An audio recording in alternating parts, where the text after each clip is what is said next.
Oh là là, quel bazar! Je suis Mara de Casablanca au Maroc et ma ville souffre de bouchons quotidiens.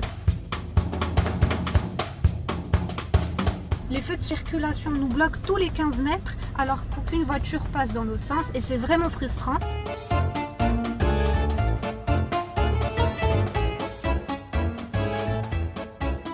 Mais je connais une scientifique qui peut nous aider. Rendez-vous à l'Euromède, l'université d'Euromède de Fès. À tout à l'heure.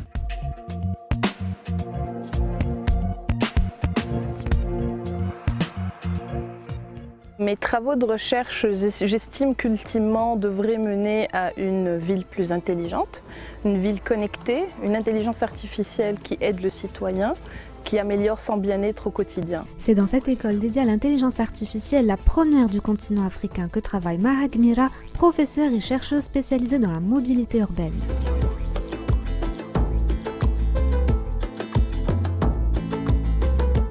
J'ai eu l'opportunité d'intégrer un laboratoire de très grande renommée en intelligence artificielle et en sciences de la décision. Donc naturellement, mes travaux de recherche ont porté sur ces deux thématiques-là, l'intelligence artificielle et l'optimisation.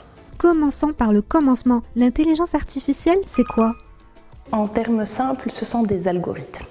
C'est des mathématiques qu'on code donc avec de l'informatique pour pouvoir effectuer une tâche. Donc des tâches que l'humain peut faire, mais avec tellement de données ou avec une fréquence très élevée, l'humain ne peut pas faire ça et donc la machine peut se substituer à l'humain. Au lieu de neurones, la machine utilise les mathématiques et les algorithmes. On peut l'entraîner à détecter des choses, par exemple un visage sur une photo, parce qu'elle s'habitue à identifier des yeux et une bouche, ou bien des anomalies dans une liste, par exemple une fraude dans un relevé d'opération bancaire. L'intelligence artificielle appliquée à la mobilité, c'est tellement d'exemples, entre autres des feux rouges intelligents qui sont connectés à des capteurs qui permettent de calculer le nombre de véhicules présents et donc de réguler ainsi le temps d'arrêt du feu rouge. Pour le traitement des déchets, il y a tellement d'exemples. Je pense notamment à la ville de Montréal qui a installé des poubelles intelligentes. C'est des poubelles qui sont munies d'un capteur. Ces capteurs-là détectent les niveaux de remplissage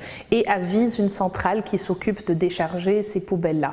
Donc on n'a plus besoin de faire une collecte de façon quotidienne ou régulière, mais on l'a fait au besoin. Nous pouvons parler également, là je vous montre quelques travaux, quelques projets de mes étudiants justement. Ce capteur-là d'ondes alpha, des ondes dans le cerveau. Capter des ondes dans le cerveau, mais pourquoi faire?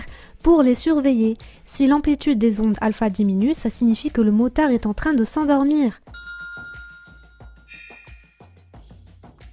C'est utile, mais ça fait un peu science-fiction, toutes ces manipulations. Ce n'est pas dangereux pour l'être humain? Il n'y a rien à craindre de l'intelligence artificielle. Tant qu'il y a un humain derrière un ordinateur qui programme cette intelligence-là, elle ne peut pas être autonome et réfléchir et prendre des décisions par elle-même. En choisissant les bons capteurs et en créant les bons algorithmes, les étudiants de Maha parviennent à des choses étonnantes, comme Firdaus qui a construit son prototype. C'était une petite boîte que tout le monde peut installer dans sa voiture. C'est basé sur une petite caméra qui détecte l'image pour pouvoir détecter les lignes. Et après, ça vous informe une fois détecté grâce à un algorithme intelligent. On a voulu appliquer ce qu'on avait étudié dans quelque chose qui pourra être utile dans notre société. Je vous recommande fortement d'apprendre, de vous cultiver, de demeurer assoiffé de savoir parce que je pense qu'il n'y a aucune limite à ce qu'on peut faire et encore plus lorsqu'on se donne les moyens de le faire. J'ai beaucoup appris de cette journée, je suis vraiment ravie de voir qu'il y a des chercheurs, des chercheuses qui révolutionnent le développement et modernisent mon pays. En tout cas, je retourne sereine à Casablanca, même si je sais que les embouteillages n'ont pas disparu. Et je vous dis à très bientôt pour de nouvelles vidéos avec les haut-parleurs.